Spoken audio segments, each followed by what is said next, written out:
بسم اللہ الرحمن الرحیم۔ حضرت ابو ہریرہ رضی اللہ تعالی عنہ بیان کرتے ہیں، رسول اللہ صلی اللہ علیہ وآلہ وسلم نے فرمایا، روز قیامت سب سے پہلے شہید کا فیصلہ سنایا جائے گا، اسے پیش کیا جائے گا تو اللہ اسے اپنی نعمتیں یاد کرائے گا اور وہ ان کا اعتراف کرے گا۔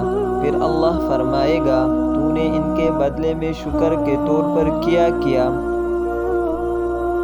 وہ عرض کرے گا، میں نے تیری خاطر جہاد کیا حتیٰ کہ مجھے شہید کر دیا گیا۔ اللہ فرمائے گا، تو نے جھوٹ کہا کیونکہ تو نے داد شجاعت حاصل کرنے کے لیے جہاد کیا تھا، پس وہ کہہ دیا گیا۔ پھر اس کے متعلق حکم دیا جائے گا، تو اسے منہ کے بل گھسیٹ کر جہنم میں ڈال دیا جائے گا۔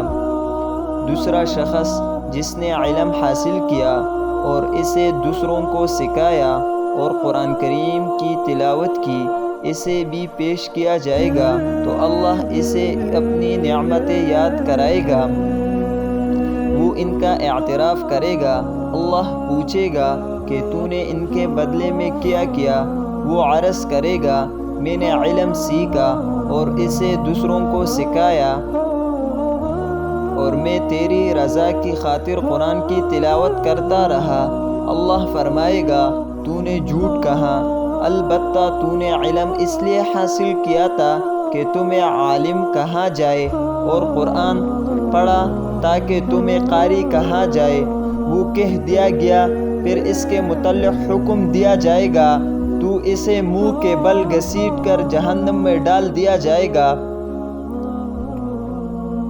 اور تیسرا وہ شخص جیسے اللہ تعالیٰ نے مال و زر کی جملہ اقسام سے خوب نوازا ہوگا، اسے پیش کیا جائے گا تو اللہ اسے اپنے نعمتیں یاد کرائے گا، وہ انہیں پہچان لے گا تو اللہ پوچھے گا، تو نے ان کے بدلے میں کیا؟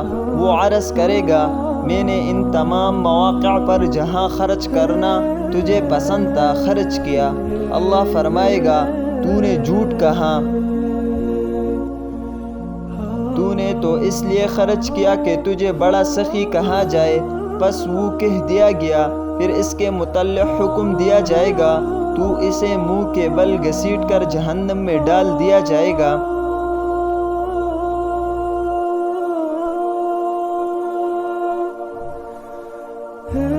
حضرت عبداللہ بن عمر رضی اللہ تعالی عنہ بیان کرتے ہیں، رسول اللہ صلی اللہ علیہ وآلہ وسلم نے فرمایا، اللہ علم کو بندوں کے سینوں سے نہیں نکالے گا بلکہ وہ علماء کے روح قبض کر کے علم کو اٹھا لے گا، حتیٰ کہ جب وہ کسی عالم کو باقی نہیں رکھے گا تو لوگ جہلاء کو رئیس بنا لیں گے۔ جب ان سے مسئلہ دریافت کیا جائے گا تو وہ علم کے بغیر فتویٰ دیں گے، وہ خود گمراہ ہوں گے اور دوسروں کو گمراہ کریں گے۔ حضرت شفیق رحمہ اللہ بیان کرتے ہیں، عبداللہ بن مسعود رضی اللہ تعالی عنہ ہر جمعرات لوگوں کو وعظ و نصیحت کیا کرتے تھے۔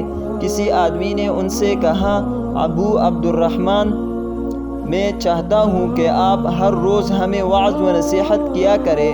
انہوں نے فرمایا، سن لو، ہر روز وعظ و نصیحت کرنے سے مجھے یہی امر مانع ہے کہ میں تمہیں اکتاہٹ میں ڈالنا ناپسند کرتا ہوں۔ میں وعظ و نصیحت کے ذریعے تمہارا ویسا ہی خیال رکھتا ہوں جیسے رسول اللہ صلی اللہ علیہ وآلہ وسلم اس اندیشے کے پیش نظر کہ ہم اکتا نہ جائے ہمارا خیال رکھا کرتے تھے۔